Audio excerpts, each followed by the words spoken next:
मित्रों, आज का एपिसोड अगर देखना है तो अंत तक देखना, वरना छोड़ दीजिए। क्योंकि आज हम उस मुद्दे पर बात करने जा रहे हैं जिसे बोलने से डरते हैं बाकी सारे पत्रकार, और जिसके लिए अजीत भारती, कौशलेश राय और अनुपम सिंह जैसे सच्चे लोग एफआईआर, पुलिस कंप्लेंट्स और धमकियों का सामना कर रहे हैं।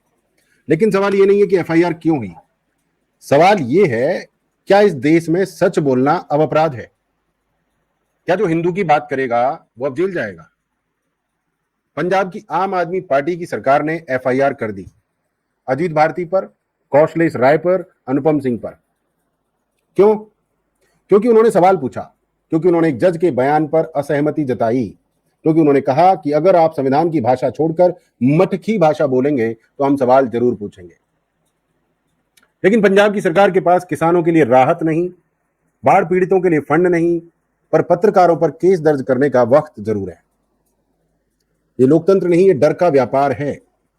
ये फेक गांधीगिरी के नाम पर डिजिटल हिटलरगिरी है। याद है ना वो समय जब कांग्रेस के नेता पी चिदंबरम पर किसी ने चप्पल फेंकी थी? उस समय अरविंद केजरीवाल ने उसे लोकतांत्रिक अभिव्यक्ति बताया था। चप्पल फेंकना लोकतांत्रिक अभिव्यक्ति। किसने? हमारे महान केजरीवाल जी ने उसे बुलाकर सम्मानित भी किया था। आज वही केजरीवाल सत्ता में है पंजाब में, और वही लोग जो चप्पल फेंकने वाले को वॉइस ऑफ डिसेंट मानते थे अब अजीत भारती को क्रिमिनल कह रहे हैं। हमारी राजनीति, जब तुम्हारे खिलाफ बोले तो अपराध, जब तुम बोलो तो अभिव्यक्ति की स्वतंत्रता। मित्रों, ये जो एफआईआर की गई है अजीत भारती के खिलाफ, ये सिर्फ एक एफआईआर नहीं है, ये एक मैसेज है, डराने के लिए, चुप रहने के लिए, झुकाने के लिए। आज अजीत भारती पर केस है, कल आप पर हो सकता है, मुझ पर हो सकता है, क्योंकि सिस्टम अब सच से नहीं ट्रेंड से चलता है, ट्रेंड से, प्रोपोगेंडा से चलता है, ध्रुव रेड्डी जैसे धूर्त भेड़ियों से चलता है।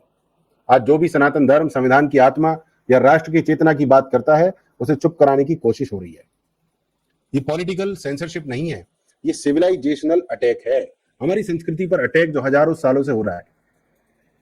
कहते हैं हम सेकुलर हैं, हम लिबरल हैं, पर जब हिंदू की बात होती है तब सबको मिर्च लगती है, मिर्च लगती है।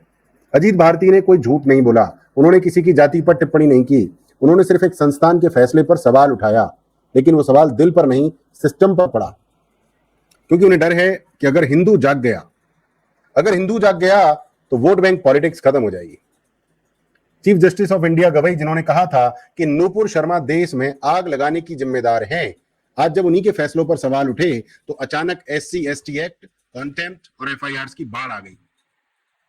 कानून का इस्तेमाल संरक्षण के लिए नहीं, दमन के लिए हो रहा है, दमन के लिए। और अगर कोई दलित खुद सनातन की बात करे, तो उस पर भी SC/ST एक्ट लगा दिया जाता है। क्योंकि एजेंडा क्या है? एजेंडा है हिंदू वर्सेस हिंदू बनाओ और मजे लो, हिंदू को हिंदू के खिलाफ लड़ाई करवा दो और मजे लो। आज जो लोग खुद को अहिंसा के ठेकेदार कहते हैं वो सोशल मीडिया पर धमकियां, एफआईआर, अरेस्ट कराते हैं, और जो दिन रात संविधान का गाना गाते हैं वो ईंट पत्थर मारते हैं, बोतल मारते हैं, कांच फेंकते हैं। क्या ये गांधीगिरी है? क्या ये संविधान के फॉलोअर हैं? या ये वही हिटलरगिरी है जो लोकतंत्र के कपड़े पहनकर आती है? सच ये है, फेक गांधीगिरी वाले सत्ता के भूखे हैं, सत्ता के लिए तड़प रहे हैं। उन्हें अहिंसा नहीं चाहिए, उन्हें हेडलाइन चाहिए। मैं सीधा सवाल करता हूं मेरे सनातनी भाइयों और बहनों से, जब आपकी संस्कृति पर वार होता है, जब आपके धर्म गुरुओं को गाली दी जाती है, जब आपके प्रतीकों को अपमानित किया जाता है, तो आप क्या करते हैं? एक ट्वीट, एक पोस्ट, या चुपचाप स्क्रॉल कर देते हैं? अब वक्त आ गया है कि सनातनी सिर्फ दर्शक नहीं बने, सहभागी बने। क्योंकि अगर आज अजीत भारती को चुप करा दिया गया तो कल आपकी आवाज भी मिटा दी जाएगी। अब सवाल ये नहीं कि अजीत के साथ क्या हुआ, सवाल यह है कि आप क्या करोगे? अब आप क्या करोगे? तो मेरे प्रिय मित्रों, सनातनियों, उठो, ये समय है डिजिटल सत्याग्रह का। अब हर मोबाइल, हर कैमरा, हर कीबोर्ड एक अस्त्र है और एक शस्त्र है। अजीत भारती को एफआईआर से नहीं डराया जा सकता, क्योंकि वो अकेले नहीं है, एक चेतना है। वो कहते हैं जब जेल में डालोगे तो वहां से भी बोलूंगा, और यही है सनातन जर्नलिस्ट की पहचान। फेक गांधीगिरी वालों, आप भी सुन लो, तुम एफआईआर दर्ज करा सकते हो लेकिन सत्य पर मुकदमा नहीं चला सकते। तुम जेल में डाल सकते हो लेकिन विचार को कैद ना कर सकते। अब वक्त है हर सनातनी अपनी आवाज उठाए। कमेंट में लिखिए I stand with truth, I stand with Ajit Bharati, I stand with Sanatan. और जो लोग अपनी आवाज को डिजिटल शक्ति बनाना चाहते हैं, वो आपका स्वागत है मेरे CBS तेजस्वी प्रोग्राम में। आइए ज्वाइन कीजिए, अपना बिजनेस बढ़ाइए, डिजिटल क्षत्रिय बनिए, सनातनी डिजिटल वॉरियर बनिए। मुझे व्हाट्सएप कीजिए, डिस्क्रिप्शन में मिलेगा। careerbuildingschool.com पर जाइए, फ्री कोर्सेज से स्टार्ट कीजिए। मित्रों, ये लड़ाई अजीत भारती की नहीं, ये लड़ाई भारत की आत्मा की है। और अब चुप रहना पाप है, अब बोलना धर्म है। जय हिंद, जय भारत, जय सनातन, वंदे मातरम।